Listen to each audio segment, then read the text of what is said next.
Hello, I'm Sach Chowdhury and welcome to this edition of the Rail and Road Pods. Now then, the provision of rail workers' welfare facilities such as toilets, rest areas and washing amenities across the network can vary widely. Improving the quality of the facilities and access to them is crucial. So in this episode, we'll learn of the initiatives underway to make meaningful improvements, and you'll be hearing from our own Chief Inspector of Railways Richard Hines and Sally Griffiths from the Rail Safety and Standards Board shortly. But before we get into those conversations, here's a reminder that if you want to catch up with the latest news from ORR, including our recent Temple Mills HS1 depot decision, then go to orr.gov.uk. Now back to this episode. Before we hear from RSSB Sally Griffiths, here is Richard Hines, who explains why there is a need to improve upon the current welfare provisions for workers.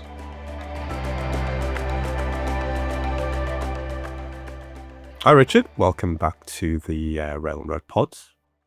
I might as well jump straight into it. Can you start by explaining why there's a need for further improvements to welfare facilities for rail workers? Yeah, thanks, Saj. It's great to be with you. So I think we've got experience of welfare challenges across the system over many years. The most sort of recent incident that springs to mind is one that happened in West Worthing, where a train driver exited the cab to, I believe, urinate and was hit by a passing service and was sadly killed, which of course is a terrible, terrible incident. There are RABE recommendations that talk about the need for sort of improved welfare provision. But I suppose the other thing that's in my mind is the ASLEF Dignity for Drivers report that was published on World Toilet Day last year. And of course, we're approaching the anniversary of that this year on the 19th of November. But really, this is about the need to improve standards across the industry. That report that I've just referenced, of course, focused on drivers, but it applies to all railway workers across the industry. And it kind of set out some really unpleasant, striking practices that people have to go through in their day-to-day working life to use the toilet. For example, to urinate, people use hard hats for that purpose. They use bags. There's evidence in that report of female colleagues having to change sort of period products on the side of the line, for example, which is completely unacceptable in any industry, let alone the rail industry.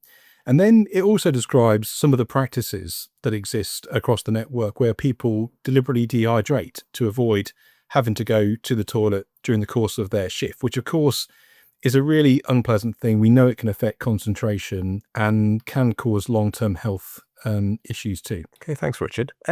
So what are the expectations from industry when it comes to welfare breaks? So I think I'll start by sort of reflecting the legal position side, and that's principally based around risk assessment, and it applies to this topic as it does with other. The reason that's important is because no two duty holders undertaking or operation is going to be the same. So they have to reflect the operational challenges, the particular dynamics in which they operate. But to be clear, ORR will not set prescriptive frequencies or durations by which welfare breaks need to be taken. That's a matter entirely for the company. We expect them to work with employees and representatives in determining what those welfare break provisions should look like. Thanks. And you mentioned obviously the collaboration and the roundtable that took place, but the end result, what does that look like in practice? So in reality, what I'd like to see is tangible improvements in welfare provision for those that work on the front line. So that's train drivers, it's those that work on the infrastructure and others in the supply chain too. People should be comfortable in their working environment knowing that they can have access to welfare provision, to toilets, if they need to go during the course of the shift. The second thing is when you think about the future talent that we want to attract to the railways, we want Great British Railways to attract the brightest shining lights that are out there. But when you think about this type of issue, this type of report, and the type of culture that it perhaps portrays the railway industry as having, that's not compatible with that. And I think making improvements in this area will really unlock, the opportunity to employ a more diverse, inclusive workforce. Okay, there are obviously challenges to this, to delivering essentially what it is, a sort of consistent high quality set of welfare facilities across the network. How are these challenges going to be addressed? So it's right to reflect, so that, as I said, this is not an easy problem. If it was, it would have been done by now. But the first stage of the project is about getting industry signed up to the Welfare Charter, which is being taken forward by colleagues at the Rail Safety and Standards Board, RSSB. So that document really is a high-level series of statements that sets out the commitment from each company to work together to drive improvements in this particular area. That's the sort of first stage, and that is a sort of milestone that I set by World Toilet Day on the 19th of November that needs to be met. So getting industry together, getting the commitment, get everyone signed up to the sort of challenges that are ahead of us. Then I think there's probably a sort of 80-20 split in terms of the work that needs to be done. So I think, 80% of the challenges could be overcome relatively simply. And I do use the word relatively. So it's about sharing of facilities. It's about providing access to other colleagues. It's about making sure that people know where welfare facilities are located on the network, should they need to use them. And then I think inevitably there's going to be a sort of hard 20% that's going to need a bit more thought. It's going to need some working through because this is not straightforward. But what I really want to see is industry accelerate sort of progress in this area and unlock some of those sort of easier wins to really help colleagues on the front line that need this provision and this basic entitlement, to be honest, Saj. Okay, thanks, Richard. In fact, I'm just one more question. What difference do you think this work will make for rail workers and essentially for the wider safety and performance of the railway? Yeah, so I think the first thing is we've got industry commitment that this is a problem that is unacceptable, that needs work and needs improvement. What I'd like to see over the sort of short to medium term is the sort of moving forward with some of this work. I mean, there's a trial taking place, for example, in Eastern, and I think that will provide a really useful test bed in terms of the things that work well, but also, some of the things that need a bit more thought. That is what I want to see accelerate over the next coming months and years. And it's an area that I'm going to maintain a keen interest in because I think it's really important that we, secure these improvements. We provide welfare provision for colleagues that work on the front line, and we really look to include colleagues of, mixed diversity and background in the railway industry. All of these things will help unlock that. Richard, thank you very much. Thank you, Sash. Hi, Sally. Thanks Hello. Hello. Thanks for joining the Rail and Road Pods. Just as a quick intro, just to our listeners and viewers, you are RSSB's Professional Head of Occupational Health and Safety and have been leading on the work in this area. I guess let me start by asking you to explain RSSB's role in improving welfare facilities across the rail industry. Yes, sure. The issue regarding access to toilet facilities for rail workers has been well documented for many years. Rail workers often operate in isolated, safety critical environments during unsociable hours, and without adequate welfare facilities, their health, morale, and performance can suffer. RSSB have had a central role through mostly our risk groups, encouraging industry wide cooperation to tackle the shortage of welfare facilities by driving standards, research, and collaboration in this area. Being that independent body that we are able to get that much closer to our members and work closely with operators, contractors, trade unions, the ORR, to understand the issues around welfare provision throughout the industry. We also work quite closely with CIRUS, the Confidential Incident Reporting and Analysis System, to gather anonymous feedback and identify systemic issues, and more importantly, to hear and understand that frontline impact that the lack of provisions in welfare is having effect on our rail colleagues. I guess since 2021, RSSB have had dedicated projects delivering research and guidance for welfare provision. But this year, RSSB have committed to a project whereby we will trial the sharing of toilet facilities and ultimately in order to produce a framework of best practice that the rest of industry can take forward. Okay, thanks for that, Sally. You mentioned it's been the ongoing work for quite a while, but there was an incident in 2022, I believe, West Worthing.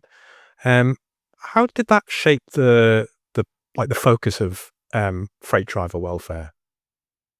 Yeah. So this is the incident that took place on the 1st of February 2022, where a train driver was sadly fatally struck by a passing passenger train near West Worthing, Middle Siding. Um, the driver had exited his cab of a stationary freight train and descended track level without informing the signaller or requesting protection from adjacent lines. The RAID report concluded that the driver probably exited the train for a personal reason, to urinate or to smoke a cigarette. But the incident highlighted how inadequate access to toilets and rest areas can lead drivers to take unsafe actions. I guess this reframed welfare not just as a comfort issue, but as a critical safety concern, providing a stark reminder that welfare and safety are inseparable, and neglecting one can have fatal consequences, as we saw in this case. Um, the RAID report into the incident highlighted other examples where the lack of welfare provisions presented a risk to the driver and the railway. So this wasn't an isolated event. Um, in April 2022, RSSB released 3 documents on the provision of welfare facilities for rail workers. The first being a guidance document setting out the legal requirements for toilet facilities, along with case studies of products and tools available, and resources to access what is needed. Along with this was a research report into the provision and accessibility of toilet facilities by employees on the railway. And finally, there was a costs and benefits information tool, which was to help weigh up the costs of providing these facilities. The guidance document it explored the risks around inadequate welfare provision, and it suggested a range of options, but they weren't long-term solutions. Um, and there was a template for managing the risk associated with inadequate provision, but I think it really highlighted the fact that we needed to do more as an industry. But even before this guidance was issued, there had been long standing legal duties for employers to ensure suitable and sufficient welfare provision was in place. Employers do have a legal obligation to ensure that their workforce has access to adequate welfare facilities, and we shouldn't ignore that. Thanks, Sally. And thanks for that explanation, just reminding people of that incident and why I guess partly we're here in that sense, Yeah. talking about improving access for welfare Yeah. facilities. Um, so what are, these key health, safety and inclusion risks when welfare facilities are lacking? Yeah. Um, the physical discomfort that someone goes through from holding in bodily fluids can create a sense of stress and anxiety. And this can impair their concentration, reducing the individual's focus and performance, which therefore could have an increased risk of accidents and operational errors. We are aware that some drivers purposefully avoid drinking water to reduce the need for toilet breaks, and this can lead to dehydration, which in turn leads to that fatigue and reduced alertness. And this is especially dangerous in safety critical roles like train driving and track maintenance, but it can also potentially impact on the long term physical and mental health of individuals. Um, Evidence suggests that holding urine for prolonged periods of time is not only a source of discomfort for the individual, but it can lead to things like long term kidney damage. And similarly, those that have pre existing health conditions may find that their health condition is worsened by not drinking or being able to use the toilet regularly. And holding bowel movements can also lead to long term complications and digestive disorders.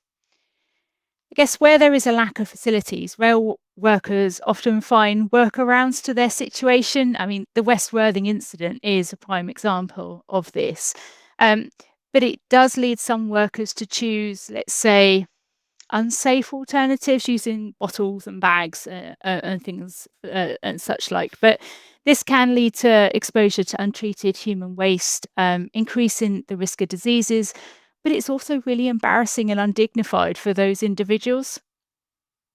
Um, those that do have health conditions that require more frequent use of toilets, or women during menstruation, menopause, or pregnancy, or just getting to that age where you need to urinate more frequently, that need for safe, clean, dignified welfare provision is even more important.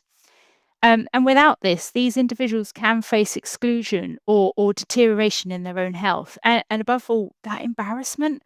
Um, the absence of safe, clean, and dignified facilities can disproportionately impact, depending on gender inequality, disability, age, but also on cultural and religious beliefs. I guess if we don't support our rail workers, we are discouraging individuals from joining or staying in the industry. Okay, thanks for that, Sally. Obviously, it's being done. There's a lot of work that's being done at the moment. But what is RSSB doing sort of now? You're going to, well, look, we're in 2025 now. So what is RSSB doing now to help with this industry-wide campaign that we've launched? Yeah. So as you say, there is a lot of activity taking place throughout the industry, and you know, RSSB are not alone. The ORR and unions like ASLEF are all pushing for industry-wide action to address the risks that we mentioned earlier.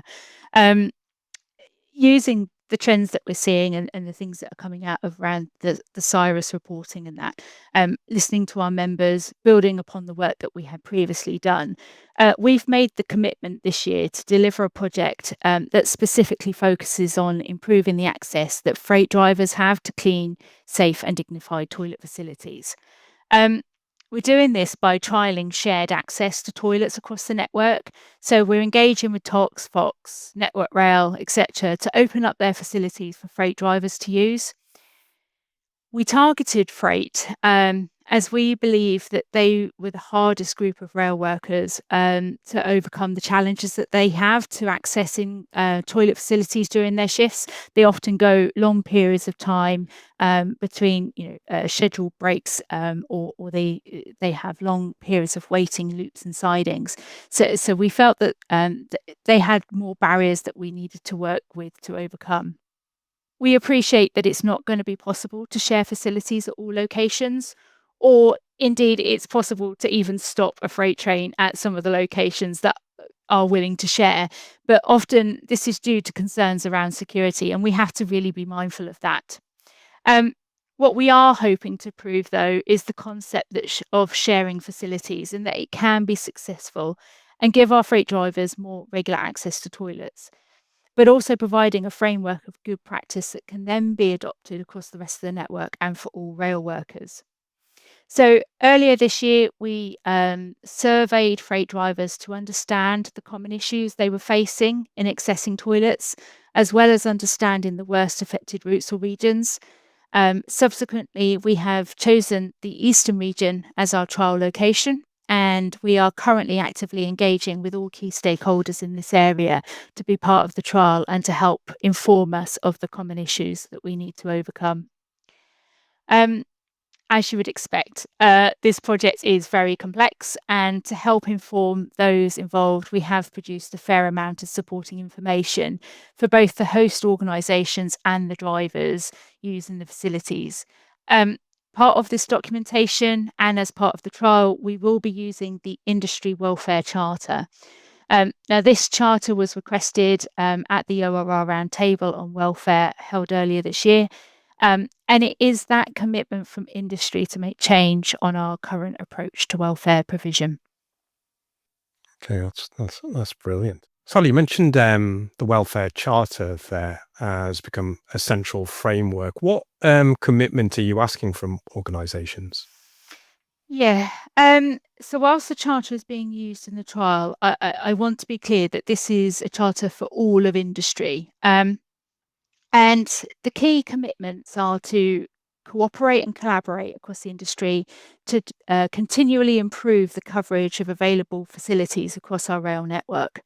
Um, it's to give all rail employees, regardless of role, location, or shift of work, that they all have adequate access to the facilities when they're needed. And it's to support worker dignity and inclusion by ensuring that no person, regardless of gender, sex, health status, personal needs, that none of that is impacted or disadvantaged or discouraged from working on the railway. And we know that this cannot happen overnight. So the key part here is that commitment to collaborate across the industry and to support continuous improvement. So we are asking businesses to sign the charter in order to firstly agree to cooperate with all rail companies and share facilities, and to ensure that their ongoing accessibility and maintenance, all in order to provide those safe, clean, and dignified facilities for our employees. But secondly, to agree to work towards meeting or even exceeding the minimum legal requirements for welfare provision and standards of hygiene and safety. For the charter, signing up is easy. The charter is on the RSSB website. If you search RSSB welfare, it will come up. You fill in the form, and either myself or one of my colleagues will be in contact to sign the charter document. All businesses that have signed or do sign the charter will be listed on the RSSB webpage. Richard Hines was very clear post the roundtable event that he wanted all rail businesses to commit to change by signing up to the charter, and issuing a set of actions with milestones for full implementation within 12 months to support improvement. So we're really, keen for businesses to sign up to that charter. As a final passing thing, I guess we all know that the issues that we're discussing today cannot be fixed by a single project or a single charter. But with everyone challenging the current state of welfare, we can make improvements. And companies signing the charter and making that commitment to change, we can improve the standard of welfare facilities for our rail workers. This is absolutely crucial for an inclusive and diverse railway, and for making our industry one of choice. Sally Griffiths, thank you for coming on the Rail and Road pod. Thank you very much. Thank you, Richard Hines and Sally Griffiths, for sharing their insight into how the industry is working together to improve welfare facilities for rail workers. Now, remember, you can find out more about our work across rail and road by visiting orr.gov.uk. And of course, you can follow us on our social channels, including X, formerly Twitter, LinkedIn, and why not check out our Instagram page too. Thank you for listening.